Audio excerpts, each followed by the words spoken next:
नमस्कार। अगस्ती संहिता वाचन इस उपक्रम में मैं वैद्या प्रियदर्शनी बापटकडूस आप सभी का और वैद्य चिन्मय फड़के सर का हार्दिक स्वागत करती हूँ।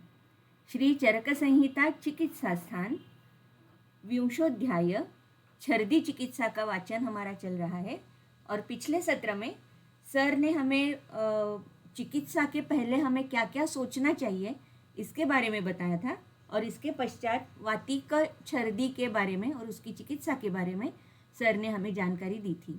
मैं सर से अनुरोध करती हूँ कि आगे के अध्याय के वाचन का और विवरण का प्रारंभ करें।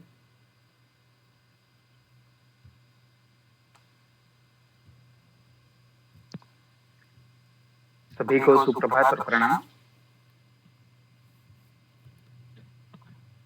पित्तज छर्दी की चिकित्सा का अभ्यास करेंगे आज। पित्तात्मिकायां अनुलोमनार्थं द्राक्षाविदारीषु रथैस्त्रिवृत् स्यात् कफाशयस्थं प्रतिमात्रवृद्धं पित्तं हरेत् माधुभिः ऊर्ध्वम् एव। पित्तात्मिक छर्दी में अनुलोमन के लिए त्रिवृत देना है और उसके साथ अनुपान स्वरूप में द्राक्षा रस, विदारी रस और इक्षु रस 3 द्रव्य दिए हैं। अब कफाशयस्थ पित्त अगर है, अतिवृद्ध है, तो उसे ऊर्ध्व दिशा से ही निकाल लेना है। स्वादुभिः ऊर्ध्वम् एव हरेत्। और उसके लिए जो द्रव्य वमन के लिए देने हैं वो स्वादु होने चाहिए, मधुर रस के होने चाहिए, जैसे यष्टि मधु है। कल हमने देखा था कि छर्दी चिकित्सा के तत्व क्या हो सकते हैं, पोस्टुलेट करने की कोशिश की थी। तो वहां पे भी हमने देखा था कि वात का अनुलोमन करना है। कोष्ठ में अगर दोष संचित है तो उनको बाहर निकालना है, या तो अधो मार्ग से या फिर ऊर्ध्व मार्ग से। और फिर आहार का प्रावधान है जिससे दोषों का उत्क्लेश ना हो और धातुओं का पोषण भी हो। इस तरह का फिर आहार है, और ऐसा आहार जो मनोज्ञ हो, जिससे द्वेष उत्पन्न ना हो। यहाँ पर पहली स्टेप दी है कि दोष हरण।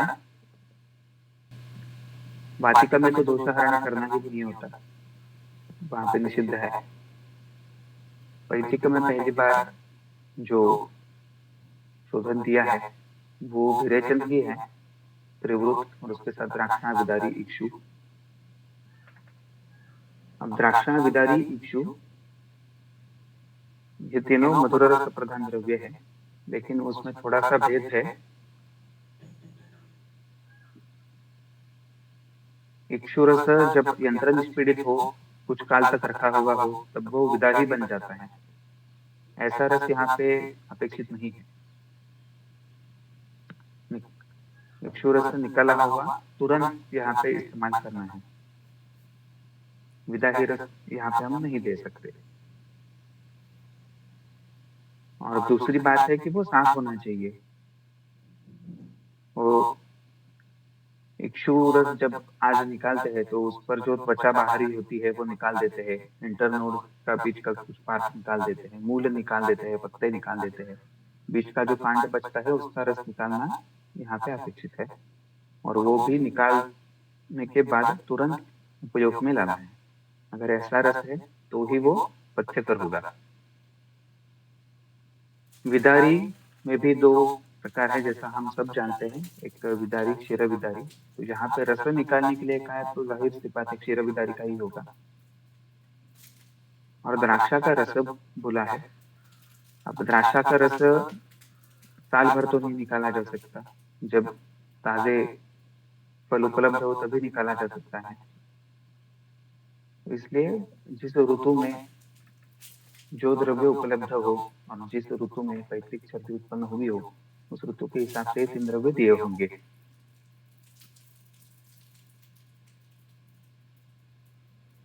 दूसरी चीज, कफाशयस्थम अतिमात्र वृद्धम पित्तम ऊर्ध्वम एवं हरित। ऊर्ध्व दिशा से ही उस पित्त को निकालना है और वो मधुर द्रव्यों से निकालना है। पैतृक छर्दी है, इसलिए वमन के द्रव्य ज्यादा उष्ण, तीक्ष्ण, कटु रस के ना हो, ऐसा हमें देखना है। तो मधुर मधुर शीत यष्टि यहाँ पे उपयोग में ला सकते हैं, जो सर्दी निग्रहण महाकषाय में भी हमने पढ़ा था। दूसरी बात यह है कि यष्टि यह द्रव्य निरोहण गण में भी आता है। अष्टांग हृदय में हम देखें ग्रहण द्रव्यों के लिस्ट में यष्टि मधु भी आता है। तो यष्टि मात्रा की गति नियंत्रित करने के लिए भी उपयोग में ला सकते हैं। दोनों चीजें हैं। शोधन हो जाने के बाद शुद्धाय काले योग्य काल में, अब यह योग्य काल कौन सा है, तो वो आहार सेवन का योग्य काल है, जो विमान स्थान के पहले अध्याय में दे चुके हैं। उस काल के कुछ लक्षण दिए हैं, जैसे अग्नि उदीरित होना चाहिए, दोष अपने स्वस्थान में होने चाहिए, मलमूत्र पुरीश उनका त्याग कर लिया है रोगी ने, यह स्वस्थ व्यक्ति ने भी, इस तरह के कुछ वहां पे लक्षण दिए हैं। उस काल में भोजन देना है।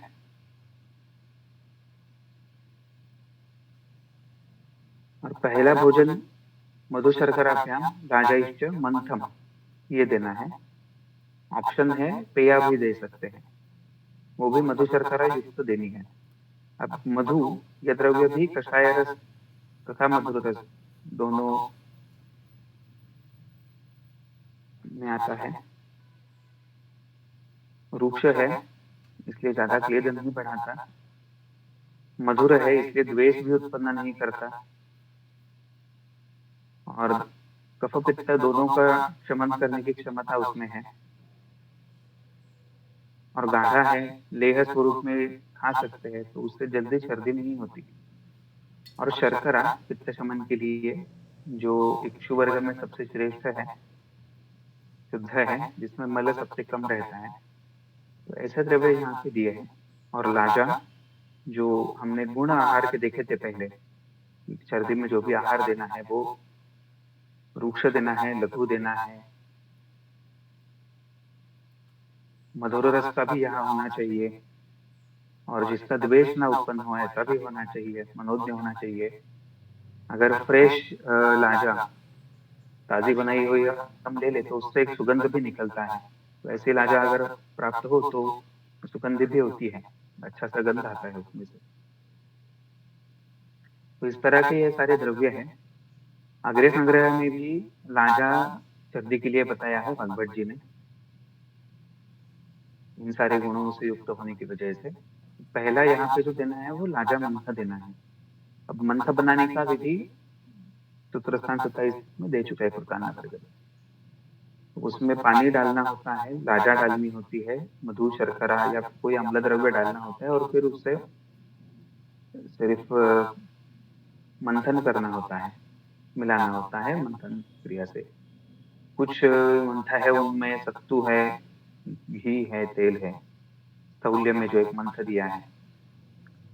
तो अलग अलग तरह के मंथ है, मंथन करके बनाए हुए, उसमें अग्नि संस्कार नहीं करना होता, बस यही बात है। और व्याधि अनुसार उसमें जो इंग्रेडिएंट्स है वो बदलते हैं। तो यहाँ पे वैसा मंथ देना है, और ये अच्छे से तर्पण करने वाला भी है। उससे तृष्णा सुधा दोनों का शमन होता है, दोषों का उपलेश बिना किए। तो यही तर्पण मैं बाकी पेशेंट्स को भी देता हूँ जिनमें तुरंत तर्पण की आवश्यकता है। सिर्फ सर्दी में ही नहीं, अतिसार में भी मैं यह देता हूँ। ज्वर के निरामावस्था में अगर रोगी बहुत ही क्षीण हो, बहुत ज्यादा प्यास लगे, तो भी ये एक एक चम्मच लेने के लिए मैं बोलता हूँ। तो इससे तर्पण बहुत ही अच्छी तरह से होता है, ओजक से रुक जाता है। क्षुधा अगर थोड़ी सी लगी हो तो वो और बढ़ने लगती है, दोषों के शमन के लिए भी मदद करता है। खास करके बच्चों को अगर सर्दी हो जाए, अतिसार हो जाए, जुलाब हो जाए, अचानक से दौर्बल्य आ जाए, तो उनको पहला खाना क्या देना है, ये बहुत ही अजब की बात होती है। कुछ भी खाओ तो उल्टी कर देते हैं, तो उनके लिए भी ये हितकर है लाजा मंत्र। बस उसमें हम कुछ मसाले डाल सकते हैं, जैसे मरीच पिपली है, ऐसे डाल के हम उन लोग को भी दे सकते हैं। तो इस तरह इसका उपयोग है, और इन सभी को करना चाहिए। दूसरा ऑप्शन है यहाँ पे पेया। वो भी पेया बनाने के बाद उसमें मधु शर्करा डालकर उसके साथ देना है। अब पेया का गुण यह है कि वो कफ बढ़ाती है। ज्वर चिकित्सा अध्याय में इसके बारे में विस्तार से दे चुके हैं चरण जी। और इसलिए कौन से ज्वरों में पेया नहीं देनी है, जो अभिषंद के कारण ज्वर हुए हो वगैरह वगैरह, मदाते हो, इस तरह के कुछ रोगों में पेया नहीं देनी होती, वो भी बताया है चरण जी ने, उसका निषेध कहाँ कहाँ पर है। तो उनके लिए दो ऑप्शन है, एक तो तर्पण देना है या पेया देनी है। रक्त पित्त में भी यही दो ऑप्शन आते हैं, तर्पण और पेया, लाज तर्पण या लाज मंत्र और पेया। तो आमाशय में कफ का उत्क्लेश है या नहीं, दोषों का उत्क्लेश है या नहीं, उसको देखकर यहाँ पे देना है। अगर उत्कृष्ट कफ नहीं है, उत्कृष्ट दोष नहीं है आमाशय में, तो पेया दे सकते हैं। अगर उत्कृष्ट दोष है तो पेया ना देकर ये लाज तर्पण या लाज मंत्र देना है। दो ऑप्शन दिए हैं। रक्त पित्त में भी ऊर्ध्वग में तर्पण देना है और अधोग में पेया देनी है, शुरुआत का आहार, इस तरह का प्रावधान है। गुल्म में भी है। अगले हर अध्याय में यही दो ऑप्शंस पहले आते हैं, जहां से दोषों के उत्क्लेश के बारे में कुछ चिकित्सा दी हो और पहला आहार उसके बाद शोधन के बाद देना हो। प्रदापयत मुद्गरसेन वापी शाल्योदनम जांगल जयी रसैवा। अब ये लाजा मंत्र तो बहुत ही हल्का है। वो हजम हो जाने के बाद, या उसका ऑप्शन पे, या हजम हो जाने के बाद जब दूसरी बार भूख लगे पेशेंट को, तब शाली ओदन देना है, शाली से बनाया हुआ ओदन। अब ओदन कैसे बनाना है उसका भाई एक अलग प्रावधान, अलग विधि रक्त प्रस्थान 27 में दी है। सुधौतम प्रसृत चिन्नम संतप्त ओदनो लघु, इस तरह का उसका विधि है। वो सुधौत होना चाहिए,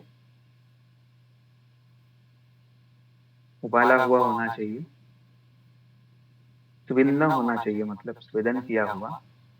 तो आज हम पानी में चावल डालते हैं, शायद उस वक्त ये पद्धति नहीं थी, भाप पर उसको पकाना है स्वेदन करके, इस तरह का कुछ वो विधि है।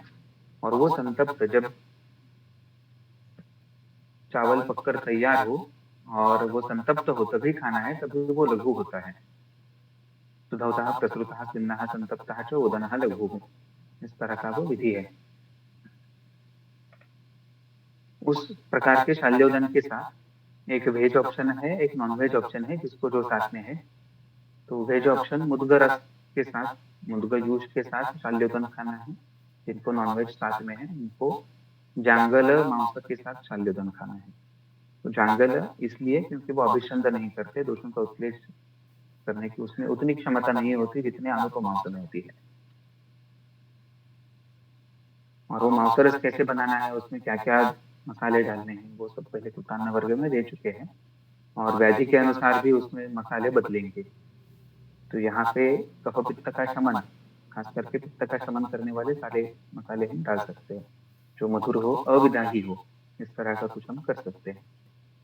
इसमें लवण डालने के लिए यहाँ पे तो कुछ डायरेक्टली कहा नहीं है, क्योंकि लवण ये रसों में अगर सबसे ज्यादा उष्ण रस कौन सा है, कौन से रस के द्रव्य ज्यादा उष्ण होते हैं, तो देखा जाए तो लवण के ज्यादा उष्ण होते हैं। ऐसा वो सीक्वेंस भगवत जी ने भी दे रखा है। तो इसलिए वो यहाँ पे डालने का कोई प्रावधान नहीं है। बाकी अविदाही जो भी हो यहाँ पे दे सकते हैं। उसके लिए कुछ और ऑप्शन आगे दिए हैं। खरजूर मांसानी अथ नारिकेल द्राक्षाम अथवा बदराणी लीहात।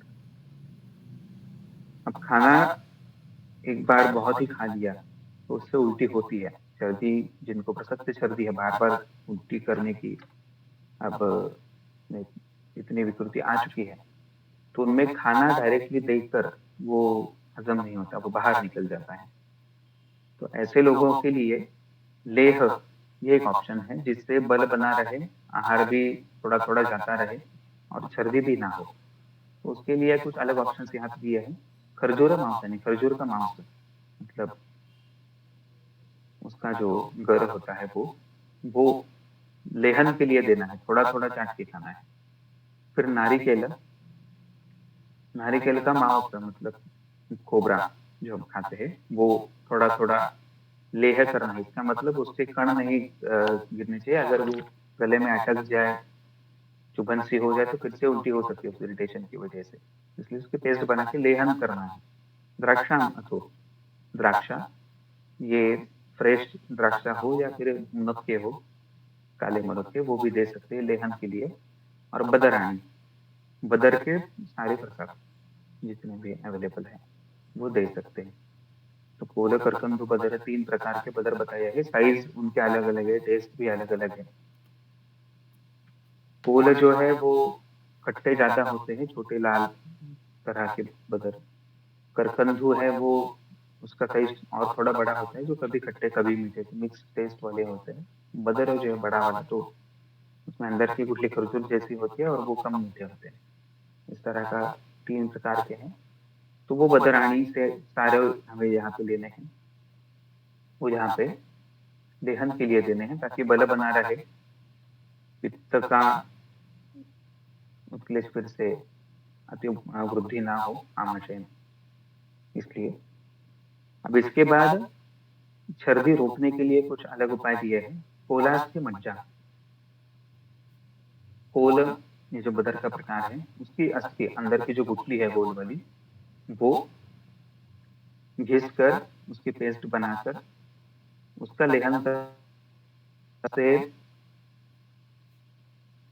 अब बदर अस्थि एक द्रव्य और भी आता है जो हिक्का निग्रहण में आता है।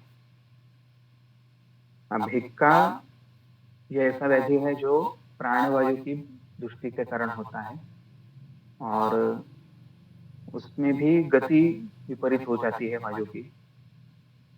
हिक्का के 4 प्रकार असाध्य है, एक जो साध्य दिया है उसके लिए चिकित्सा की जरूरत नहीं होती, अन्नजा हिक्का, गर्म पानी पीने से भी वो ठीक हो जाता है। तो उन हिक्काओं का वेग शांत करने के लिए ये जो हिक्का निग्रह महाकषाय चरक जी ने दिया है, उसमें एक द्रव्य ये है। तो इस द्रव्य का काम वात का अनुलोमन करना, स्थिरत्व प्रदान करना, और दोषों का उत्क्लेश अगर हो रहा है तो उसको रोकना। हिक्का निग्रहण में ये द्रव्य आया है, और वही द्रव्य जहाँ पे सर्दी के लिए भी आया है, पेट सर्दी के लिए। तो उस दोनों में कॉमन फैक्टर क्या है? तो दोषों का उत्क्लेश ना करे, वात का अनुलोमन करे और गति नियंत्रित करे वात की, इस तरह का ये द्रव्य है। और ये दे सकते हैं हम। तो जब भी हम ये कोल घर में लाते हैं, वो सुखा के 1-2 गुठलियां रख देते हैं किसी ऐसे पेशेंट के लिए। तो साफ करके धूप में सुखा के फोड़ के उसके अंदर जो मगज निकलता है सफेद रंग का, वो जहाँ पे हम इस्तेमाल करते हैं। फिर अंजन, फिर से ऐसा ही द्रव्य है जो पित्त शमन के लिए उपयोग में लाते हैं। और कोलास्थि मज्जा, अंजन, दोनों मक्षिका विट, लाजा, सीता, मागधिका कणन, मतलब पिप्पली, ये सारे ऑप्शंस है। इनमें से किसी एक का लेह करना है। द्राक्षा रसम,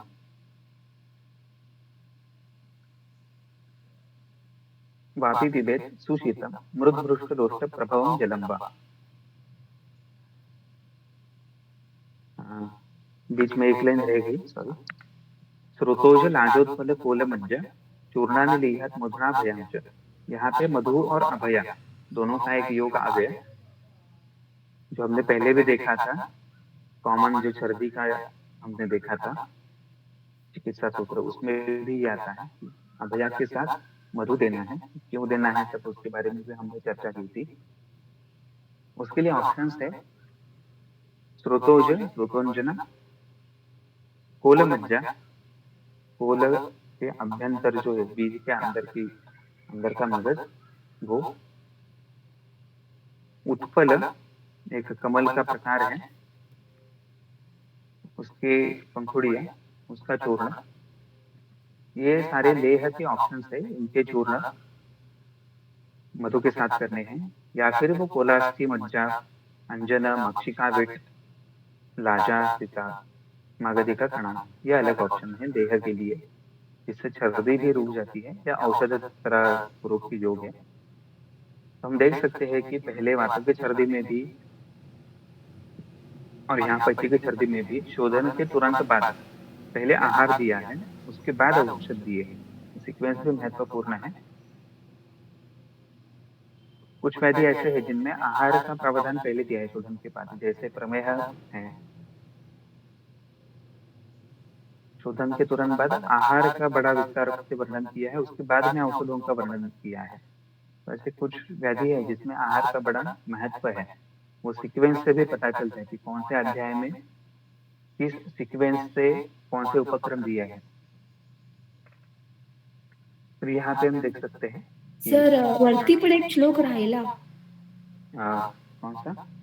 ये हाँ, चितोपला फुलमाश पिपली। नहीं, फुलमाश जो है ना, फुलमाश लाजा यव सक्तो गुज्जाम, तो पण श्लोक राहिला मला वाटतं.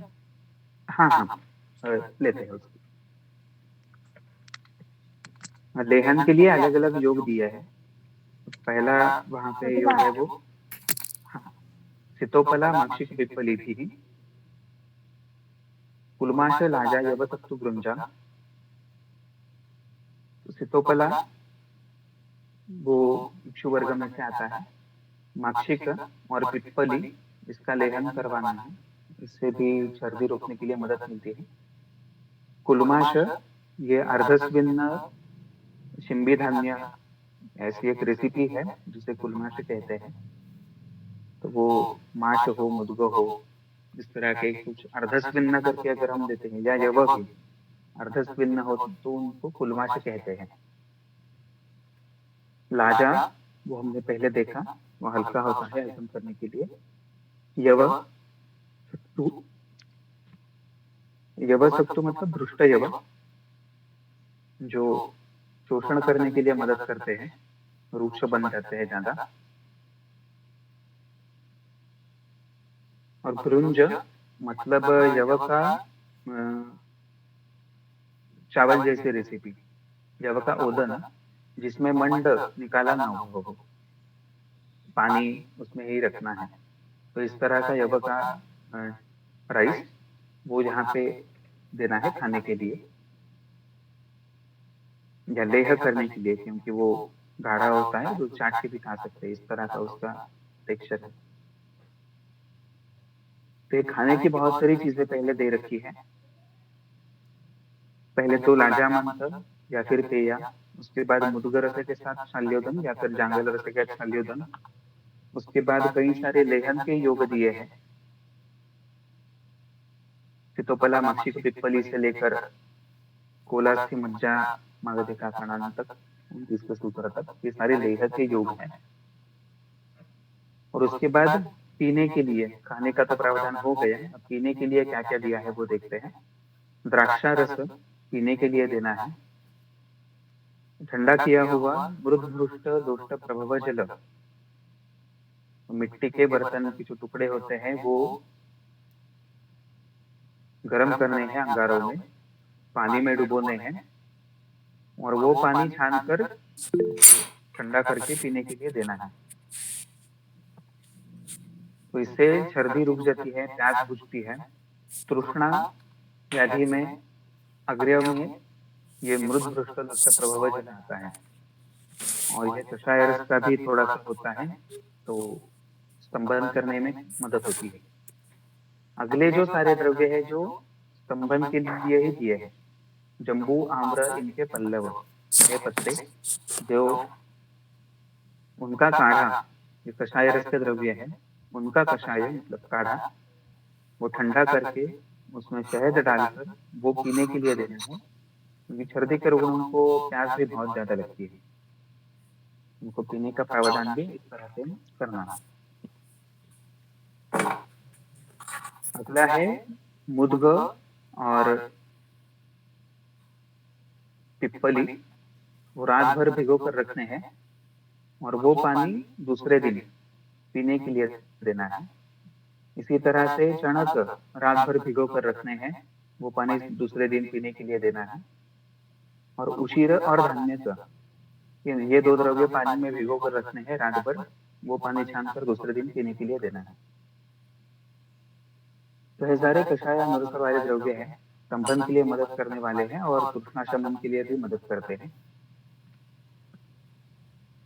और पिप्पली जैसे द्रव्य है जो आमाशय में दूषण का उत्क्लेश भी नहीं होने देते।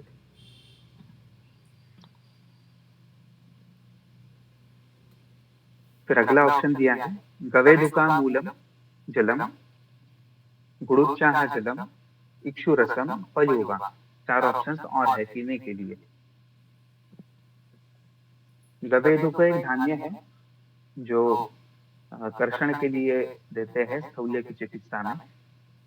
उसके मूल का जल,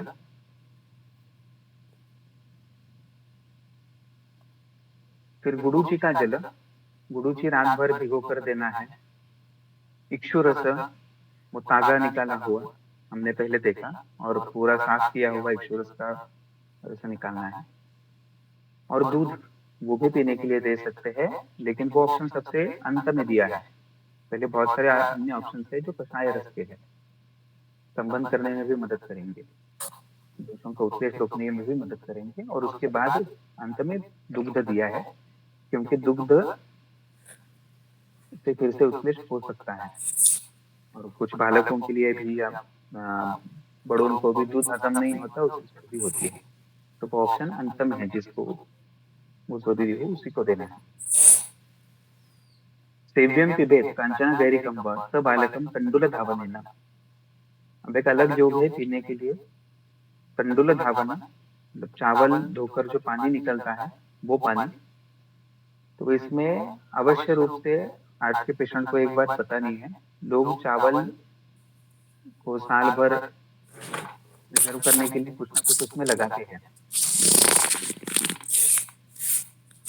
बोरिक एसिड पाउडर लगाते हैं, एरंडेल लगाते हैं, नीम का कुछ लगाते हैं, अन्य भी कुछ चीजें लगाते हैं जो पेस्टिसाइड्स वगैरह है। तो यहाँ पे लोगों को स्ट्रिक्टली बताना है कि ऐसे चावल एक तो खाइए ही मत, और अगर खाना भी है तो वो धोकर खाए। और अगर दवाई के लिए इस तरह का तंडुल धवन बनाना है तो अलग से चावल लेने हैं जिसमें कुछ लगाया नहीं है। प्लेन चावल जैसे बाजार से हम लाते हैं जिसमें कुछ लगाया नहीं होता, वो चावल लेकर उसका तंडुल धवन करना है। और एक बात मैं एडिशनली बताता हूँ कि जब चरक जी ने ये लिखा था, तो आज जितना पॉलिश करते हैं तो उतना पॉलिश किया हुआ चावल नहीं मिलता था, उससे कम पॉलिश किया हुआ चावल मिलता था। तो आजकल बाजार में वो हैंड क्राफ्टेड या हाथ सड़ीता तांदूल ऐसे जो मिलता है, वो लेकर उससे तंडुल धावन बनाकर उसके साथ दवाइयाँ लेनी है। तो वो 1 किलो या आधा किलो चावल अलग से लेकर उसका तंडुल धावन बनाना है। और उसके साथ सेव्य शीर का प्रकार है, कांचन गैरिक मतलब स्वर्ण गैरिक, शुद्ध गैरिक, बालक मतलब उशीर। ये सारी चीजें तंडुल धवन के साथ फिर से शीत कषाय विधि से लेनी है। फिर धात्री रस और उत्तम चंदन, श्वेत चंदन, वो लेहन करवाना है। ये सारी चीजें समाक्षिक मधु के साथ तृष्णा और वमी दोनों का शमन करने वाली चीजें हैं, जो पानक हमने यहाँ पे अभी देखे। द्राक्षा रस से लेकर धात्री रस उत्तम चंदन तक ये सारी चीजें पीने के लिए दी है, जिससे तृष्णा और छर्दी, वैदिक छर्दी दोनों का शमन हो जाता है। तो जाहिर सी बात है, जहाँ पे हमने संप्राप्ति में भी देखा था कि जब वैदिक छर्दी होती है उससे द्रव पित्त कोष्ठ में संचित होकर वो बाहर नहीं निकलने लगता है।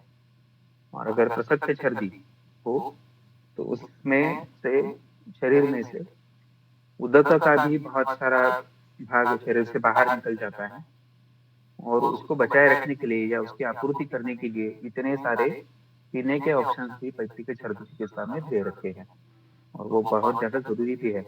उदक का क्षय अगर हो जाए तो काफी सारी आपत्ति या कॉम्प्लिकेशन आगे आ सकती है, तो यहाँ पे नहीं करना है। और इसमें आगे भी हम देखेंगे कि अगर प्रसक्त छर्दी है, बार बार छर्दी होकर शरीर में से आवश्यक धातु भी बाहर निकलने लगे तो उससे वात प्रकोप हो जाता है और छर्दी कभी रुकती नहीं, वो प्राण लेकर ही रुकती है। तो ऐसी स्थिति ना आए, इसलिए बीच बीच में पीने के बहुत सारे ऑप्शन यहाँ पे दिए हैं, उनमें से जो योग्य हो हर पेशेंट के लिए वो उसको देना है। सीताम्बुना गैरिक शाली चूर्णम मूर्वाम तथा तंडुल धावनेन। तो ठंडे पानी के साथ गैरिक और शाली चूर्ण, मतलब चावलों का फ्लोर पीट चूर्ण बनाकर वो देना है। और मुरवा तंडुल धावन के साथ, तंडुल धावन बनाना है पीने के लिए, उसमें मुरवा चूर्ण डालकर पीने के लिए दे देना है। तो इतने सारे ऑप्शंस यहाँ पे पीने हैं। तो हम यहाँ पे देख सकते हैं जितने खाने के ऑप्शंस दिए थे, लेहे के ऑप्शंस दिए थे, उतने ही पीने के ऑप्शंस भी यहाँ दिए हैं। ऐसा हर अध्याय में नहीं है। पहले के अध्याय हम देखें तो खाने के ऑप्शंस कम ज्यादा है, उसकी तुलना में पीने के और कम है। ऐसा साधारण रूप का अध्याय में है। तो यहाँ पे संख्या भी हम देख सकते हैं, जितने खाने के ऑप्शन है उतने ही पीने के भी ऑप्शन है। तो वो जल की आपूर्ति करना, उदक की आपूर्ति करना, ये यहाँ पे अहम मुद्दा बनता है चिकित्सा का, वो हम यहाँ से समझ सकते हैं। सर वरचा पण श्लोक राहिला ना, कलकम तथा चंदना चव्य मानसी. कलकम तथा चंदन चव्य मांसी द्राक्षोत्तमा बालक गैरिकाना।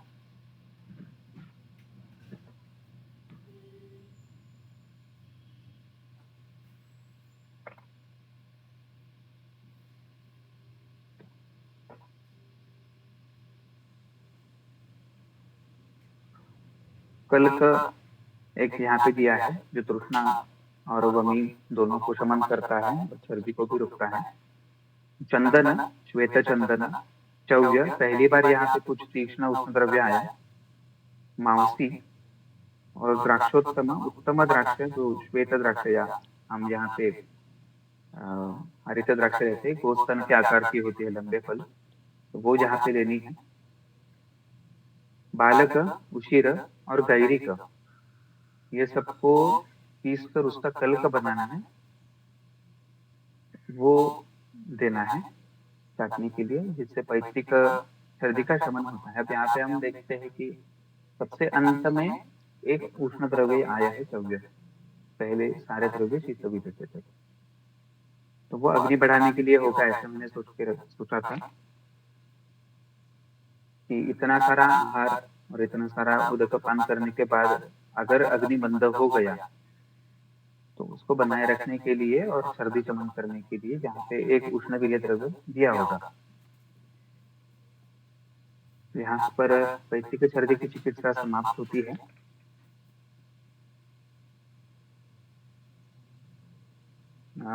किसी को कुछ इसमें कहना है तो प्लीज ऐड कीजिए, या कुछ बारे किसी बारे में चर्चा करनी है तो यहाँ पे कर सकते हैं।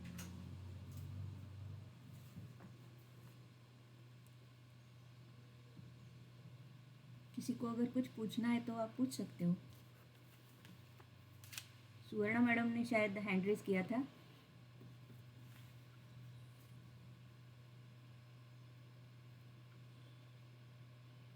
सुवर्ण मैडम, आपने हैंड रेज किया था ना बीच में?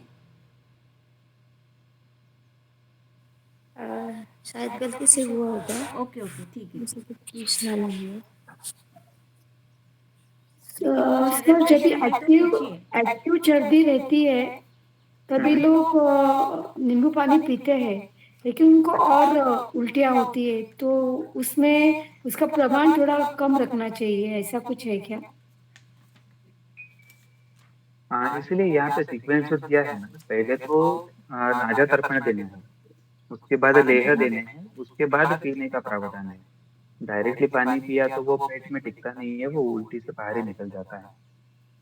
बरोबर. तो सीक्वेंस भी यहाँ पे अच्छी तरह से जो चरक जी ने दिया उसी तरह से हम भी देते तो पेट में आहार रहने लगता था, बाहर नहीं निकलता।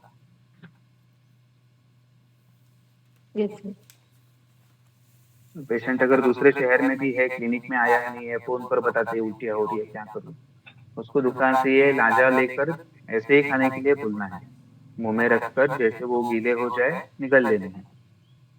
बस इतना करने से भी वो सर्दी कंट्रोल में आ जाती है। और उत्प्लेश है तो वमन करना ही है फिर. सॉरी, उत्क्लेश है तो वमन करना ही है। हाँ, उत्क्लेश है तो वमन करना ही है, जब तक वो पेट में कुछ पड़ा रहेगा उल्टियाँ होती रहेंगी। हाँ, जो पहला ही श्लोक पे दिया है कि वमनार्थ को जो एक दो योग दिए हैं। हाँ, लेकिन गाड़ी में ट्रैवलिंग में किसी को सर्दी होती है, हर बार उत्क्लेश तो नहीं होता लेकिन सर्दियाँ होती रहती है लोगों को, तो उनके लिए ये मैं बोलता हूँ कि कहीं से भी दुकान से लाजा लेकर आओ और खाना शुरू करो। तो जैसे ही वो पेट में जाता है वो उल्टियाँ कम हो जाती है। अगर अजीर्ण वगैरह है तो वो अलग बात है, वो बाहर निकालने के बाद ही पूरा शमन होगा। Yes. Yes, Ujjwala madam. Ujjwala madam. नमस्ते सर। सर जैसे कि कोई पेशेंट में उल्टी जैसा आना होता है पर उल्टियाँ नहीं आती है, तो इसे हम उत्क्लेश समझे या नहीं? और दूसरा मेरा क्वेश्चन था कि जैसे ऐसे पेशेंट कल ही मेरे पास आया था, तो उसको बहुत ही मतलब शिरःशूल था और उद्गार बाहुल्य था और सर्दी जैसा हो रहा था। तो मैंने पेशेंट को बोला कि आप, वो मेरा ओल्ड पेशेंट है जैसे उद्गार बाहुल्य का, तो मैंने उसको बोला कि आप सेंधा नमक डाल के जैसे पानी पी लो। पर 1 लीटर पानी पीकर भी उसको उल्टी नहीं हुई। ऐसे बहुत सारे पेशेंट होते हैं जिसको सेंधा नमक डाल के हम देते हैं हम्म, हम्म।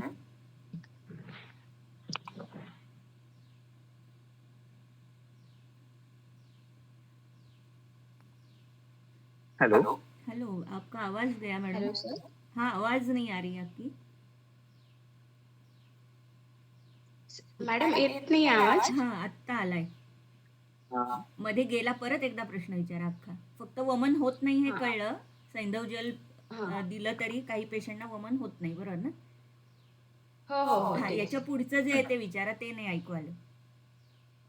नाही तेवढाच होता मॅडम माझा क्वेश्चन, ओके. की उत्क्लेश आहे पण आणि उद्गार बाहुल्य पण आहे, पण बहुत से पेशेंट में सेंधा नमक का जल देते हैं, फिर भी उनको डाइजेस्ट हो जाता है, उनको उल्टी नहीं होती है। तो ये सर्दी का पेशेंट होगा ही नहीं। यही आपने जो बताया ना, उद्गार बाहुल्य,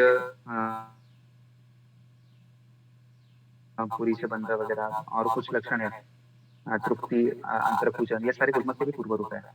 तो शायद वो वाती का गुल्मक का पेशेंट होगा जिससे वो लवण उदक पी के वो वाता का शमन हो गया, जिससे उल्टी हुई नहीं। दूसरी बात, कफज अर्श के भी ये लक्षण है, जहाँ पे उल्लास लक्षण आता है, उदावरता का लक्षण आता है, उद्गार बाहुल्य भी होता है, शायद इसलिए वो लवण उदक पी के उस स्थिति का शमन हो गया। ओके सर, धन्यवाद। उद्गार बाहुल्य अगर सिर्फ है तो जैसे सर ने कहा कि उदावर्तक सोचना चाहिए या वात प्रधान संप्राप्ति सोचनी चाहिए, तो ऐसे सर ने अभी जैसे कहा वैसे होता है कि वमन नहीं होता फिर. यस, और किसी को? और एक दो हैंड रेस थे शायद. मी बोलते मॅडम, हाँ, संगीता. यस नमस्कार. यस. नमस्कार मॅडम. सर आपने जो बताया कि सर्दी के लिए हमें लाजा सेवन करना चाहिए जब हम प्रवास करते हैं या फिर मोशन सिकनेस होता है किसी को, तो उन्हें हम कैसे सजेस्ट कर सकते हैं थ्रू आउट द ट्रैवलिंग उन्हें लेना है लाजा, या फिर बिफोर जैसे हम एंटीमेटिक देते हैं तो वैसे करना है कि कैसे करना है? नहीं, थैंक यू. एंटीएमेटिक के तौर पर नहीं। यात्रा के दौरान अगर सर्दी हो रही है और पेशेंट खाना नहीं पा रहा, उससे दौर्बल्य आ रहा है और सर्दी भी नहीं रुक रही, लेकिन कुछ ऐसी स्थितियां होती है कि एक शहर से दूसरे शहर में जाकर बारिश में जंगल का रास्ता होता है या घाट होता है, तो बीच में रुक भी नहीं सकते। तो ऐसी स्थिति में पेशेंट को खाने के लिए क्या दे, समस्या होती है। तो उस समस्या का समाधान लाजा से हो जाता है, सर्दी भी कंट्रोल में आ जाती है, खाना भी पेट में जाता है तो बलरक्षण होता है। बाद में सर जब वो अगले स्टेशन पे जाए तो दवाइयाँ का प्रावधान कर सकते हैं। यानी वो हम प्रिवेंटिव मेजर्स करके नहीं दे सकते, सिर्फ ट्रीटमेंट पार्ट का आहार ट्रीटमेंट, कल्पना करके दे सकते हैं. हाँ, लेकिन वो सर्दी निग्रहण गण में लाजा आया है तो उसका भी ऐसे ही विचार करना चाहिए या फिर कुछ अलग तरह से करना चाहिए? ऐसे ही करना चाहिए। उस हर द्रव्य की मोड ऑफ एक्शन अलग अलग है, ओके. महाकषाय तो है, तो हर एक द्रव्य की जो अलग अलग मोड ऑफ एक्शन है उसको ध्यान में रखते हुए उसका उपयोग करना चाहिए। Okay, thank you sir.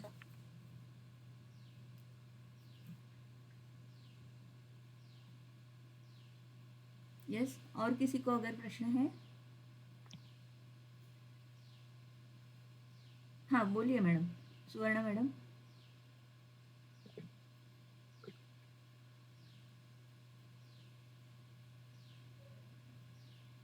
Yes, Suvarna madam.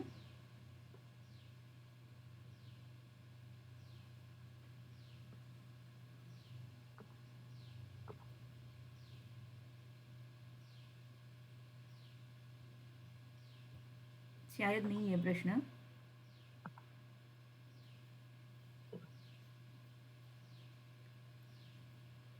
Suvarna madam, आपको पूछना है?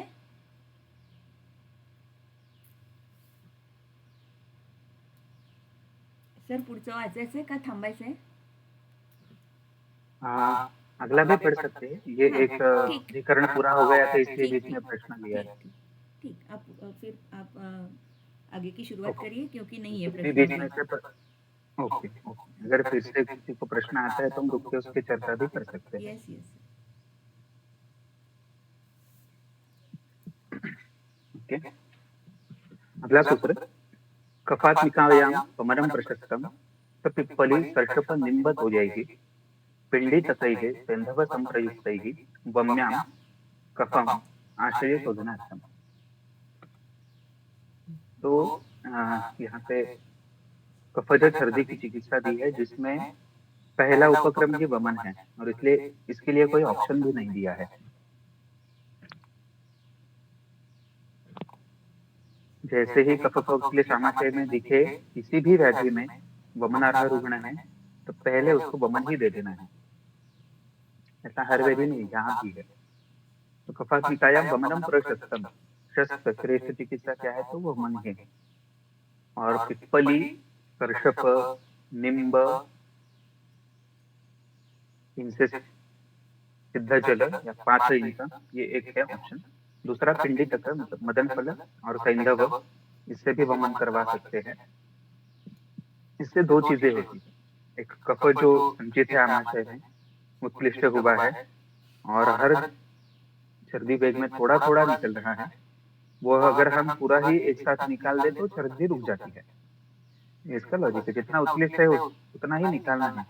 ये पूरे शरीर में जितना वृद्ध कफ है उतना सारा आमाशय मिला के निकालना है, ऐसी कोई यहाँ पे स्थिति नहीं है। जितना अभी उपस्थित है उतना ही निकालना है। तो एकदम बेसिक लेवल पे हम सोचे तो चरक सूत्रस्थान दूसरे अध्याय में जब उपलब्ध आयुर्वेद साहित्य में पहली बार पंचकर्म शब्द आया है, तो उस के संदर्भ में कौन से दोषों का संशोधन करना है, इसकी चर्चा वहां पर पहली बार हुई है।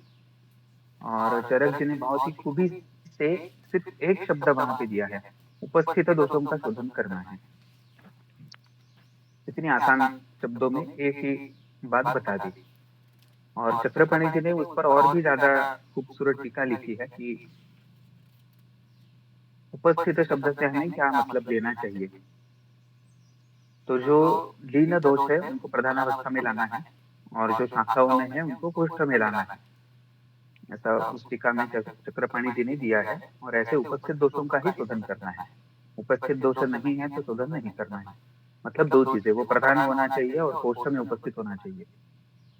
अगर ये दोनों चीजें हैं तो शोधन करवाना ही है। रुग्ण बल वगैरह देख के ऑब्वियसली वो अर्ह है या नहीं वो देखना ही है।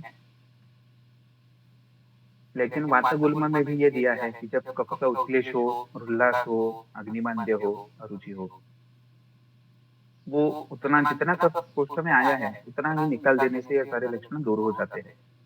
तो माता प्रधान अवस्थाओं में भी हम देख सकते हैं कि कफ का जब भी उत्कृष्ट कफ है, आमाशय में खुद से आया है, खुद से बाहर निकलने की कोशिश कर रहा है, उल्लास लक्षण दिख रहा है, तो उसको औषधियों की थोड़ी सी मदद देनी है, वो पूरा निकल जाएगा। जितना संचित है उतना निकलने के बाद सर्दी उल्लास रुक जाएगा। तो ऐसा अगर वात प्रधान व्याधियों में भी दिया है तो यहाँ पे तो क्लियर कट कफ प्रधान स्थिति हो रही है, तो यहाँ तो वमन दे ही सकते हैं। और ये और एक अच्छा उदाहरण है विपरीतार्थकारी चिकित्सा का। सर्दी हो रही है और उसकी चिकित्सा करने के लिए वमन देना है। तो ये एक उदाहरण के तौर पर भी है विपरीतार्थकारी चिकित्सा का, जिसे उपशय मिलता है। हमारा एंड टारगेट उपशय है, और उपशय मतलब वो जो स्थिति सामने की हमने बनाई है वो वैसी की वैसी दीर्घकाल तक बनी रहे, ऐसी व्यवस्था करना। तो इस तरह यहाँ पे एक वमन का योग दिया है। अब जाहिर सी बात है वमन का विधि यहाँ पर नहीं दिया है कि कैसे स्नेहन करना है, कैसे स्वेदन करना है, कितने दिन रुकना है, ऐसा कुछ यहाँ पे नहीं बताया है। तो जाहिर सी बात है कि यहाँ पे सद्यो वमन है। जिस समय उल्लास हो उस समय तुरंत ये दवाइयाँ देनी है, तुरंत कफ निकल जाएगा और रुग्ण को वहां पे अच्छा लगना शुरू होगा। तो ये सद्यो वमन है, ये विधिवत वमन जो हम अन्य किसी विधि में करवाते हैं वो यहाँ पर अपेक्षित नहीं है। अब शोधन के बाद आहार, जैसा हमने पहले भी सर्दियों में देखा था,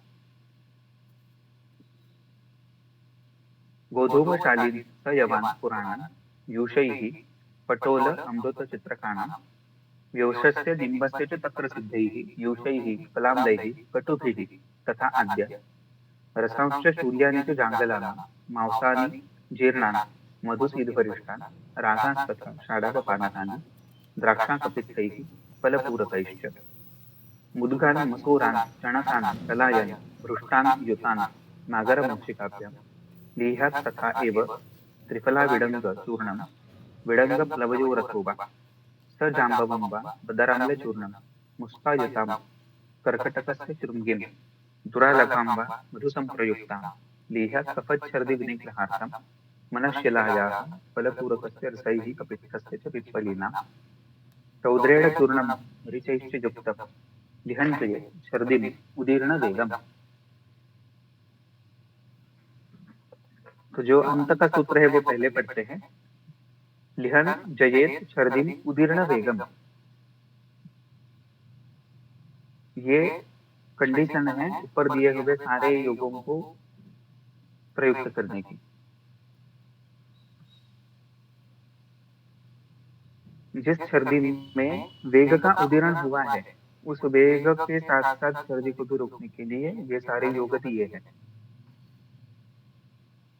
तो छर्दी हो चुकी है, अब भूख लगी है, बीच में क्या खाऊं, इस अवस्था में तो ये सारे योग दे ही सकते हैं। और जिसको छर्दी अभी हो रही है उसको भी ये सारे औषधि योग दे सकते हैं, आहार दे सकते हैं। तो ऐसी है। तो जिसमें हमने देखा पहले ही शुरुआत में चिकित्सा सूत्र में कि जो दुर्बल रोगी है उसको सिर्फ शमन देना है। तो शमन के लिए क्या देना है दुर्बल रोगी को, उसके लिए अलग आहार और औषध योग जो लेह है वो दे रखे हैं। और जो बलवान है, शोधनार्ह है, आमाशय में कफोत्क्लिष्ट है,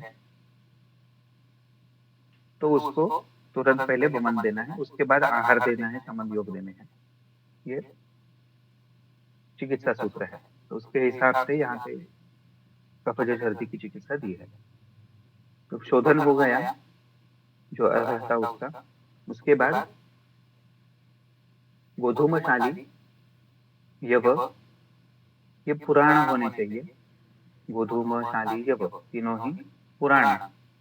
अब पुराण धान्य अनभिसंधि होते हैं, इसलिए यहाँ पे पुराण बताया। अगर आप अभिसंधि नव धान्य यहाँ पे इस्तेमाल करें तो फिर से आमाशय में कफ का उत्क्लेश होगा, फिर से सर्दी उत्पन्न होगी। तो इसलिए यहाँ पे जो भी आहार देना है वो पुराण देना है। दूसरा उसके साथ क्या देना है, अगर चावल बना भी लिया पुराणशाली का, उसके साथ क्या देना है, या गुरुंज जो एक रेसिपी दी थी ऊपर, यवक का चावल बना के देना है, राइस बना के देना है। तो उसके साथ खाने के लिए यूष देना है। और यूष ये शब्द आते ही हम समझ जाते हैं कि ऑब्वियसली वो शिंब धान्य से होता है। तो शिंबे धान्य कौन से, वो भी आगे दे रखे हैं। मुद्ग मसूर चणक कलाय, 4 ऑप्शन दिए हैं। इनके यूष बनाकर उसमें पटोल, अमृता, चित्रक और कणा मतलब पिप्पली, ये डालकर ही यूज बनाने हैं। औषध सिद्ध आहार वही देना है यहाँ पर। फिर आगे यूष का और एक ऑप्शन दिया है, तक्र सिद्ध यूष इसमें जूस बनाते वक्त पानी बिल्कुल नहीं डालना है, शक्कर डाल के जूस पकाना है। और वो पकाते समय उसमें वेवसा त्रिकटु और नींब चूर्ण डालकर वैसा जूस गोधूमशाली जब इसके साथ देना है।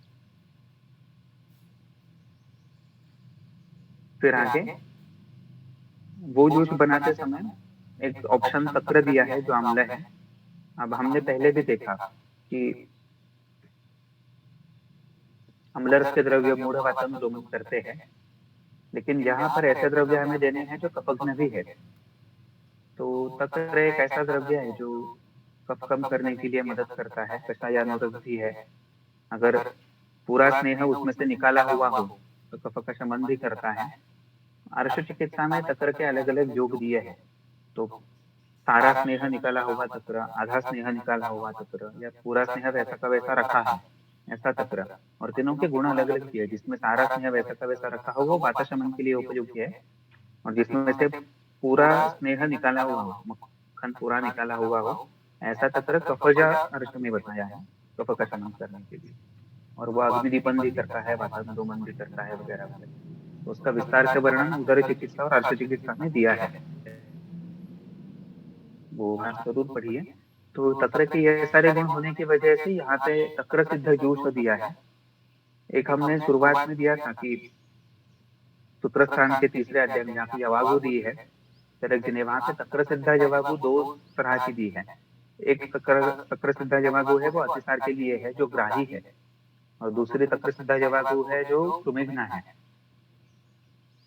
तो ग्राही ये जो तक्र सिद्धा जवाबू का गुण है वो हमें यहाँ पे उपयोग में लाना है। तो जवाबू तो शुक्धान्य सिंबिधान दोनों से बनती है, वात की उपकल्पना जवाबू है। यहाँ पे तक्र सिद्ध जूस से दो चीजें होंगी, एक तो दोषों का उपक्लेश नहीं होगा। तक्र के गुण ऐसे है कि वो कषाय रस के करण संबंध करने के लिए भी मदद करेगा।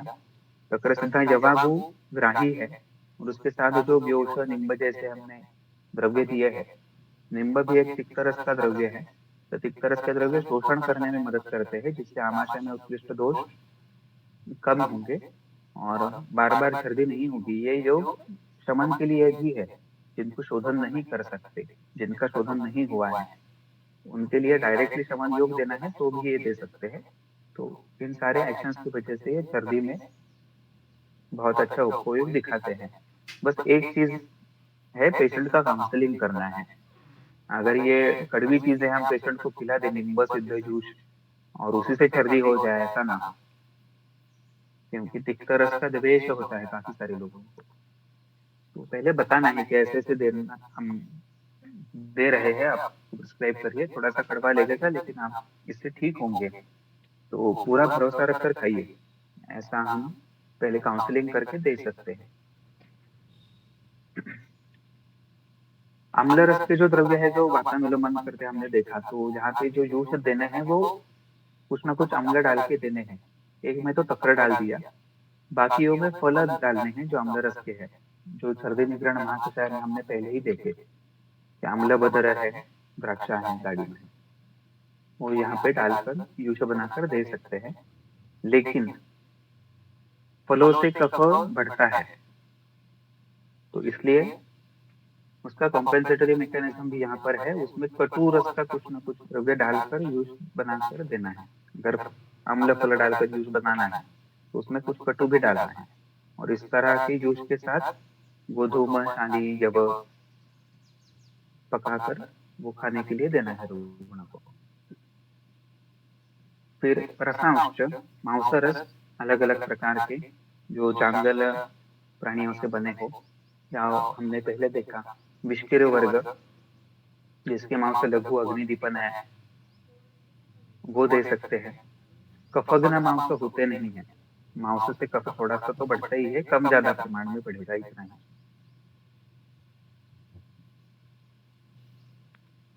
तो उसकी रेसिपी कौन सी देनी है वो भी यहाँ पर दी है। एक तो रस, रस मांसरस में भी दो प्रकार होते हैं, एक गाढ़ा और एक पतला।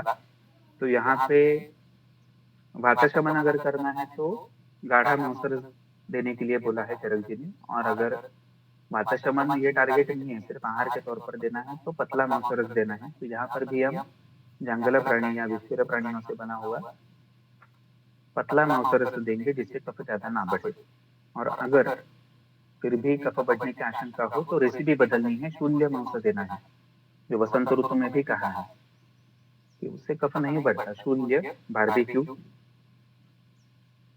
वर्जित मांस से ज्यादा कफ नहीं बढ़ता। और उसके साथ अगर इस तरह का मांस मांस साथ में रोगी ने खाया भी है तो उसके साथ पीने के लिए जीर्ण मधु, पुराना मधु पीने के लिए देना है। सीधू इक्षुरस से बनी हुई एक मध्य कल्पना है, वो पीने के लिए देनी है, लेकिन वो भी जीर्ण होनी चाहिए। और अन्य जीर्ण अरिष्ट, पुराना अरिष्ट जो तीक्ष्ण बनते हैं वो देने हैं। मैंने बापू नानाल सर जो पुणे के एक श्रेष्ठ वैद्य थे उनके बारे में ऐसा सुना है कि वो स्थूल रोगियों को मधुचर्या का पालन करने के लिए बोलते थे। मधुचर्या मतलब उन्होंने सिर्फ शहद पीना है, सुबह उठ के खाली पेट शहद पीना है जितनी भूख हो, उसके बाद दिन भर कुछ नहीं खाना पीना है। इस तरह का कुछ वो मधुचर्या का पालन करने के लिए बोलते थे, जिससे कफ भी नियंत्रित होता था जल्दी, स्थौल्य भी नियंत्रित होता था, मेद भी जल्दी कम होता था, शैथिल्य भी कम होता था। और दिन में एक ही बार सिर्फ शहद खाना है, बाकी कुछ खाना पीना नहीं है। ऐसा करने से अग्नि पर भी ज्यादा जोर नहीं पड़ता था, क्योंकि वैसे तो मधु गुरु है और मधु का आजीर्ण दुष्चिकित्सतम है। तो उन्होंने ऐसी अपनी एक विधि बनाई थी। यहाँ पे बताने का मेरा उद्देश्य यह है कि शहद इतना गुणकारी है और कफग्न है, तो इसलिए सिर्फ शहद पीने का ऑप्शन हो सकता है। वो किसी में डालकर ही हमेशा पीना है ऐसी बात नहीं है, सिर्फ शहद यहाँ पे पीने का ऑप्शन है।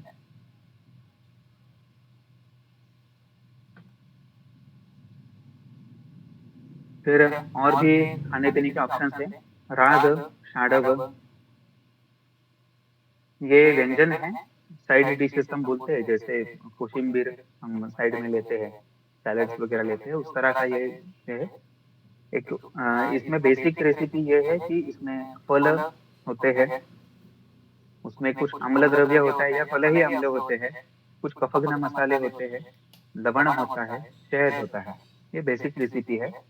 और उसमें सस्नेह निस्नेह, अगर धोखा हुआ हो वो शाड़व है और ना तो राग है।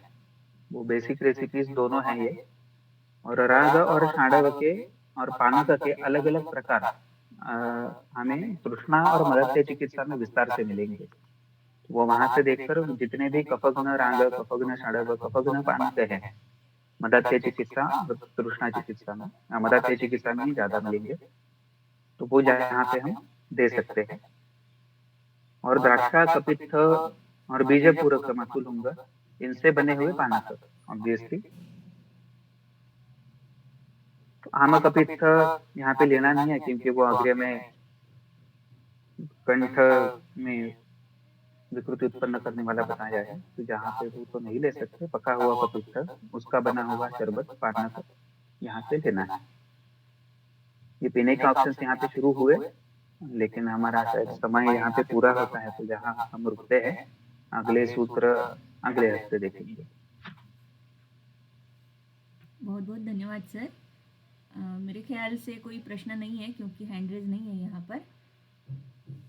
फिर भी अगर किसी को कोई शंका है तो पूछिए। सर यव सत्तू म्हणजे वेगळं राहतं का? म्हणजे यवाचं पीठ घ्यायचं का त्याच्यामध्ये अजून काय ऍडिशन राहतं? सत्तू का मतलब है वर्जित यव। ओके। कोई भी धान्य अगर वर्जित होता है तो उसको सत्तू ही कहते हैं।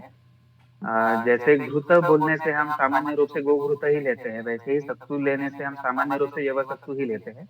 फिर भी यहाँ पे स्पेसिफिकली बताया है कि यव सत्तू ही लेना है। Okay sir.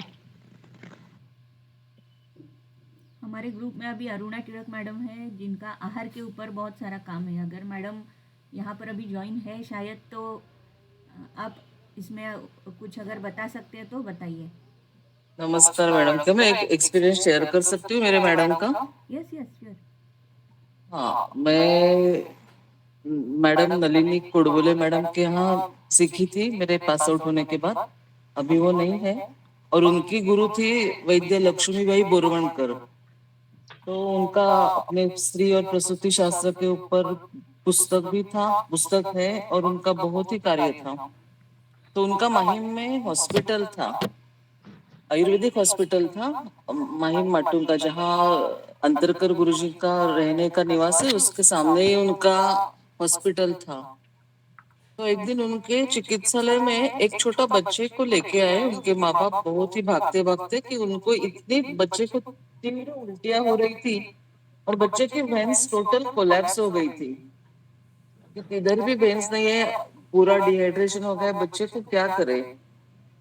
तो मतलब इतना सेंस और अलर्ट होना जरूरी है चिकित्सक को कि वो मैडम ने तुरंत, हॉस्पिटल में तो दूध रहता ही था, तो बहुत बड़ा कॉटन मंगाया और वो कॉटन लेके उस दुग्ध में उसको डुबो के उसके सिर के ऊपर पिच्चू धारण किया और उसके बॉडी के ऊपर तुरंत उन्होंने दुग्ध का मसाज करने को बोला हल्के हाथ से। और मतलब मेरे मैडम ने ये देखी हुई चीज थी, वो बोले कि जैसे जैसे उसके माथे के ऊपर वो दुग्ध का पिच्चू रखते थे, वो दूध पूरे तालू के अंदर से अंदर शोषण होता था और एक 10 मिनट में वो बच्चे की वेंस मतलब दिखने लगी। बच्चे ने आंख खोली और पूरे बॉडी से वो दुग्ध का शोषण हो रहा था। मतलब हमारी त्वचा है वो भी अपने एक चिकित्सा का मार्ग है। वो कितने अच्छी तरह से वो बच्चा सर्वाइव हो गया, नहीं तो उसकी क्या हालत हो जाती थी मालूम नहीं। मतलब चिकित्सा किस तरह से करनी चाहिए हमारे गुरुजनों से सीखना बहुत जरूरी है। खाली ये शेयर करना था मुझे madam. Thank you very much. बहुत बहुत धन्यवाद। बहुत ही एक अच्छा सा एक ये एक्सपीरियंस है। जब हम विचारणा स्नेह का विचार करते हैं तब सिर्फ यानी कि अलग अलग व्यंजनों के साथ स्नेह देना, और एक दूसरा पार्ट ऐसा आता है कि जहाँ पर जो रूट है ड्रग ऑफ एडमिनिस्ट्रेशन का, तो वो अदर देन ओरल रूट होता है, तो उसमें अभ्यंग एक आया हुआ है रूट। तो इसका मतलब त्वचा जैसे अभी आपने कहा, तो वो भी एक रूट हो सकता है। मॅडम जमनंगी सरांचं पण आता एक अनुभव त्यांनी शेअर केलं. त्यांनी पण अतिसाराच्या पेशंटमध्ये लहान मुलांमध्ये पण त्यांनी असं दुधाचं म्हणजे मसाज हे करून पेशंटला म्हणजे की बल्ले असं घेऊन कार्य होऊन तर हे सेव्ह झालं त्या पेशंट. Yes yes. तो और शायद किसी को कुछ कहना है? अगर नहीं है तो हम आज के लिए यहीं पर रुक रहे हैं। सर आपका फिर से एक बार बहुत बहुत धन्यवाद। ये सुवर्णा मैडम, आप हैंड रेज कर रही हो लेकिन क्वेश्चन नहीं पूछ रही हो।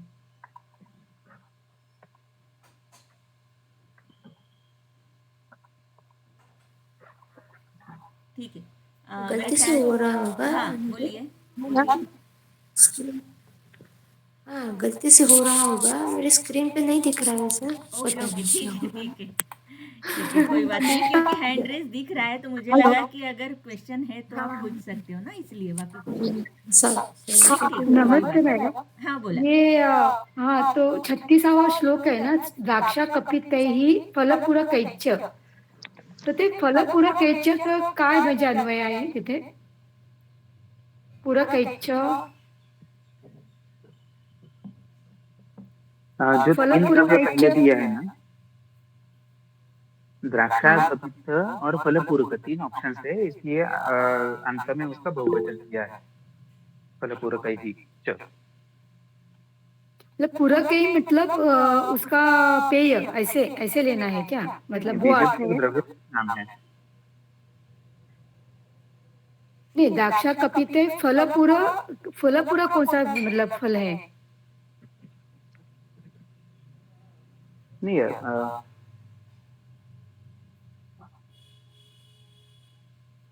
फलपूरक यही द्रव्य का नाम है, बीज पूरक, जो बिजोरा नींबू हम बोलते हैं। हाँ हाँ हाँ, वही वही पूछना था सर। Thank you. सर आपने जो मधुचर्या का उल्लेख किया उस पर थोड़ा सा प्रकाश डालेंगे कि प्रमाण कितना लेना है और कैसे उसे फॉलो करना है? मैं असमर्थ हूँ उसमें प्रकाश डालने के लिए, क्योंकि मैंने ये सुनी हुई चीज है और बापू नानल जी ये करते थे, ऐसा मैंने सुना है मेरे सर से। तो मैंने जो वो सुना है इतना है कि सुबह खाली पेट जितनी सुबह की भूख हो तो उस भूख की समझ के जितना मात्रा में शहद खा लेना है या पी लेना है, मतलब मान लो कि नाश्ता, लेकिन वो हजम होने के बाद दिन भर कुछ खाना पीना नहीं है जब तक अगली भूख ना लगे, इस तरह का मैंने सुना है। हाँ, मतलब रुग्ण के हिसाब से अपने को खुद को ही वो प्रमाण हाँ ये तय करना पड़ेगा। हाँ।